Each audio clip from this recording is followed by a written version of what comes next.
Welcome to MRC diaries. ఎంతో ఈజీగా సేమియా ఉప్మా తయారు చేద్దామండి ఇవాళ. దీనికి కావాల్సినవి 4 పచ్చిమిరపకాయలు నిలువుగా చీల్చుకున్నవి, 2 కరివేపాకు రెమ్మలు, ఒక మీడియం సైజు ఉల్లిపాయని నిలువుగా తరుక్కొని ఉంచుకోవాలండి. వెర్మిసెల్లి 4 కప్పులు తీసుకున్నాను. ఒక కడాయి పెట్టుకొని 3 టేబుల్ స్పూన్లు ఆయిల్ వేసుకొని 2 టేబుల్ స్పూన్లు ఆవాలు, 2 టేబుల్ స్పూన్లు జీలకర్ర, ఒక ఎండుమిర్చిని మధ్యలో విరగొట్టుకొని వేయాలండి. పచ్చిశనగపప్పు 2 టేబుల్ స్పూన్లు వేసుకొని తాలింపు మంచిగా వేగేదాకా చూసుకోవాలండి.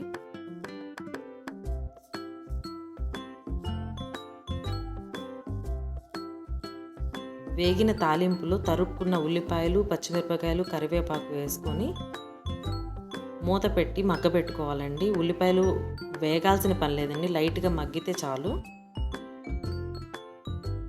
ఉల్లిపాయలు మగ్గిన వెంటనే 4 కప్పుల వెర్మిసెల్లికి గాను 4 కప్పుల వాటర్ యాడ్ చేసుకోవాలండి. వాటర్లోనే తగినంత ఉప్పు వేసుకొని కలుపుకొని వాటర్ టేస్ట్ చూస్తే మనకు తెలుస్తుందండి. కొంచెం ఉప్పు తగిలితే సరిపోతుంది, అంతవరకు వేసుకోవాలి ఉప్పు. నీళ్లు బాగా ఉడకడం మొదలైన తర్వాత కొలుచుకున్న వెర్మిసెల్లిని స్లోగా ఇందులో వేస్తూ ఒక గరిటెతో తిప్పుతూ ఉండాలండి, ఎక్కడ ఉండగట్టకూడదు.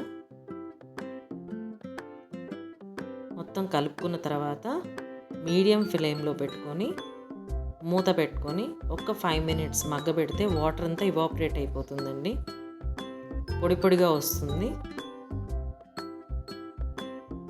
చూసారు కదా ఎంత నీట్గా వచ్చిందో వెర్మిసెల్లి ఉప్మా.